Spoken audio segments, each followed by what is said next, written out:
శ్రీమాత్రే నమ. జై గురు దత్తాత్రేయ నమ. ఈ వీడియోలో మనం మీనరాశి వారికి రాశి యందే శనిగ్రహ ప్రభావం వల్ల మీరు ఏ ప్రయత్నం చేసినా అది చాలా నెమ్మదిగా నిదానంగా పూర్తి అవ్వడం జరుగుతూ ఉంటుంది. చాలా ప్రయత్నాలు మీరు మధ్యలోనే విడిచిపెట్టడం జరుగుతూ ఉంటుంది. అందువలన ఈ సమయంలో మీరు ఎటువంటి నిరాశ చెందకుండా గట్టి ప్రయత్నంతో 1-2 సార్లు ప్రయత్నం చేస్తేనే తప్ప మీరు అనుకున్న గమ్యాన్ని చేరలేకపోతూ ఉంటారు. ముఖ్యంగా చతుర్థాధిపతి అయినటువంటి బుధుడి మీద శని యొక్క దృష్టి పడడం వల్ల అటు మీ కుటుంబంలో మీకు కావాల్సిన వారి యొక్క మీ ఆత్మీయుల యొక్క ఆరోగ్యం కొంతవరకు ఇబ్బంది పెట్టే అవకాశం ఉంది. అలాగే భార్యాభర్తల మధ్య ఒక విధమైనటువంటి ఇబ్బందులు కలిగే అవకాశం ఉంటుంది. అంటే ఏదో ఒక అనారోగ్య సమస్య వల్ల, అంటే వాళ్ళ కుటుంబ సభ్యులకి ఏమైనా ఇబ్బంది కలగడం వల్ల, ఏదో విధంగా అటు ఆర్థికపరమైన ఇబ్బందులు, వ్యక్తిగత సమస్యలు మీకు చాలా వరకు ఇబ్బంది పెడుతుంటాయి. దానివల్ల ముఖ్యమైనటువంటి ప్రయాణాలు వాయిదా పడుతుంటాయి. అలాగే ఏదైనా నిర్ణయాలు కూడా వాయిదా పడడం కూడా జరుగుతూ ఉంటుంది.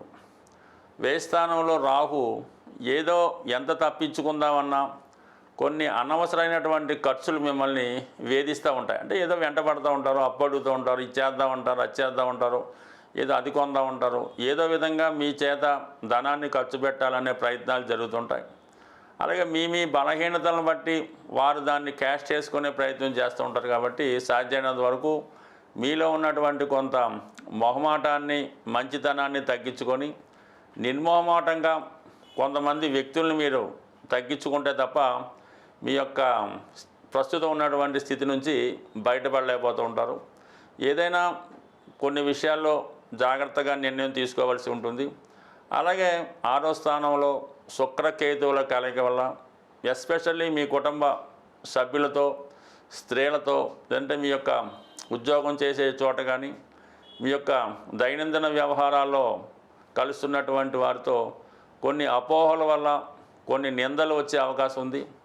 మీ జీవితంలో ఇతరుల యొక్క ప్రమేయం వల్ల కొంతవరకు ఆత్మీయులను దూరం చేసుకోవడానికి కూడా ఈ గ్రహస్థితి చెప్తుంది. కాబట్టి అంటే ఏదన్నా ఈ వివాహ సంబంధించిన విషయాల్లో కానీ, వివాహం తర్వాత అన్యోన్యమైనటువంటి దాంపత్య విషయంలో కానీ 7, 8 స్థానాలు, అలాగే 2వ స్థానం ప్రధానంగా పాత్ర వహిస్తూ ఉంటాయి. ఇప్పుడు 7వ స్థానంలో రవి, బుధులు, అంటే షష్టాధిపతిగా బుధుడు 7లోకి రావడం వల్ల జీవిత భాగస్వామికి అనారోగ్యం వల్ల కానీ, ఉద్యోగంలో ఒత్తిడి వల్ల కానీ, ఇతర సమస్యల వల్ల కానీ భార్యాభర్తల మధ్య విభేదాలు ఏర్పడుతుంటాయి. అష్టమంలో కుజుడు వచ్చినప్పుడు సడన్గా కొన్ని ఇబ్బందులు రావడంతో ఏదో ఒక అనుకోని సంఘటన కూడా జరగడం కూడా జరుగుతూ ఉంటుంది. మరి ఈ కారణం వల్ల వివాహ సంబంధించిన బంధాన్ని జాగ్రత్తగా కాపాడుకోవాల్సిన బాధ్యత ఈ మీనరాశి వారి మీద ఉండడం జరుగుతుంది. ఇక 6వ స్థానం అన్నది శత్రురోగ రుణస్థానం. అక్కడ శుక్రుడు రావడం జరిగింది. దాంతో ఏదో విధంగా ఆర్థికపరమైన ఇబ్బందులు ఏర్పడుతుంటాయి. ఈ ఆర్థిక సమస్యల వల్ల ఈ స్త్రీల ద్వారా కానీ, మీ కుటుంబ స్త్రీలకు కానీ మీరేమైనా ధనం ఇవ్వాల్సి ఉన్నా, అంటే వారి దగ్గర మీదైనా అప్పు లాంటిది ఏమైనా తీసుకొని ఉంటే ఈ సమయంలో చాలా వరకు వారితో విభేదాలు రావడం, ఇవన్నీ కూడా మిమ్మల్ని చాలా వరకు ఇబ్బంది పెట్టే అవకాశం ఉంది. మొత్తం మీద ఏంటంటే ఈ మీనరాశి వారికి రాశి యందు సంచరిస్తున్నటువంటి శని ప్రతి విషయాన్ని ఒక పరీక్షలా కనబడుతుంటుంది అన్నమాట. చివరి నిమిషం దాకా ప్రతిదీ కూడా ఇబ్బంది పడుతూ ఉంటుంది. సమయానికి ఏదో ఒక ప్రాబ్లం రావడం జరుగుతూ ఉంటుంది. బాగా అధిక శ్రమ చేసి చాలా ఓర్పుతో, సహనంతో ప్రయత్నం చేసే తప్ప ఏ ప్రయత్నం నుంచి కూడా మీరు బయటపడలేరు. కేవలం ఈ సమయంలో మీరు ఎక్కువగా మిమ్మల్ని మీరు నమ్ముకోవడం కన్నా భగవంతుడి మీద ఎక్కువగా భారం వేసి మీ ప్రయత్నాన్ని మీరు చేయడం వల్ల కంపల్సరిగా మీరు ప్రస్తుతం ఎదుర్కొన్నటువంటి సమస్యల నుంచి ఖచ్చితంగా బయటపడే అవకాశం ఉంటుంది. మనకి ఈ గ్రహాలు ఇచ్చే ఫలితాలు అనుకూలంగా మార్చాలి అనుకున్నప్పుడు ప్రతి గ్రహానికి కూడా ఒక దైవం అధిదేవతగా ఉండడం జరుగుతూ ఉంటుంది. అందువల్ల మనం ఆ గ్రహాలు ఇచ్చే సమస్యల నుంచి బయటపడాలంటే ఆ గ్రహానికి సంబంధించినటువంటి అధిదేవతని పూజ చేసుకోవడం వల్ల కానీ, స్తోత్రం చేయడం వల్ల కానీ, దానాల వల్ల కానీ మన సమస్యని మనం పరిష్కరించుకోవచ్చు. ముఖ్యంగా ఏ గ్రహం మనకి శుభ ఫలితాలు ఇవ్వాలన్నా కూడా సూర్య భగవానుడి యొక్క అనుగ్రహం తప్పనిసరిగా ఉండాలి. అందుకనే ప్రతిరోజు సూర్య నమస్కారం చేసుకోవడం వల్ల, సూర్య భగవానుడికి ఇష్టమైనటువంటి గోధుమలు గోవుకి పెట్టడం వల్ల సూర్య భగవానుడు అనుగ్రహం రావడం జరుగుతూ ఉంటుంది. అలాగే చంద్రగ్రహం అనుగ్రహం కావాలంటే తల్లిగారి యొక్క దీవెనలు తీసుకోవలసి ఉంటుంది. ఏదైనా ఒక ఆలయంలో శుభ్రమైనటువంటి బియ్యాన్ని ఆ గుడిలో డొనేట్ చేయడం వల్ల, అంటే 1 కేజీ 2 కేజీలు కాకుండా సుమారు ఒక 20 కేజీలు ఎవరికన్నా ఇవ్వడం వల్ల చంద్రగ్రహం అనుగ్రహం కలుగుతుంది.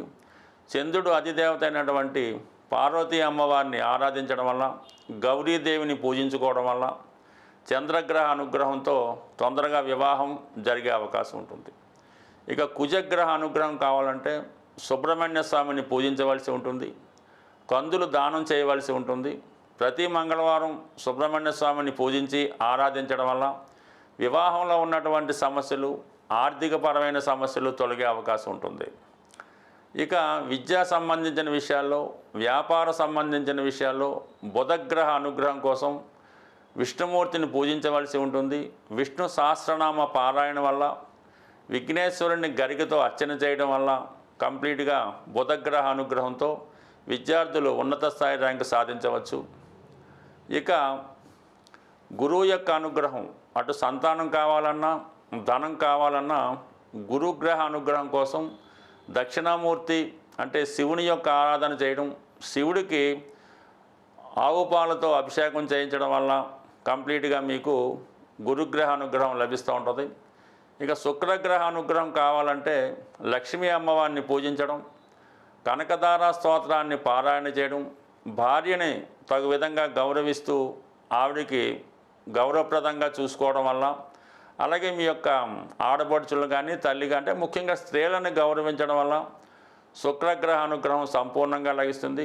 శుక్రగ్రహం అనుగ్రహం ఉంటేనే జాతకుడి జీవితంలో సుఖ సంతోషాలు పొందగలరు. కామన్గా శుక్రవారం రోజు అమ్మవారిని ఆరాధించడం వల్ల శుక్రగ్రహ అనుగ్రహం లభిస్తుంది. ఇక శని భగవానుడి అనుగ్రహం కోసం శివుణ్ణి కంప్లీట్గా పూజ చేయవలసి ఉంది.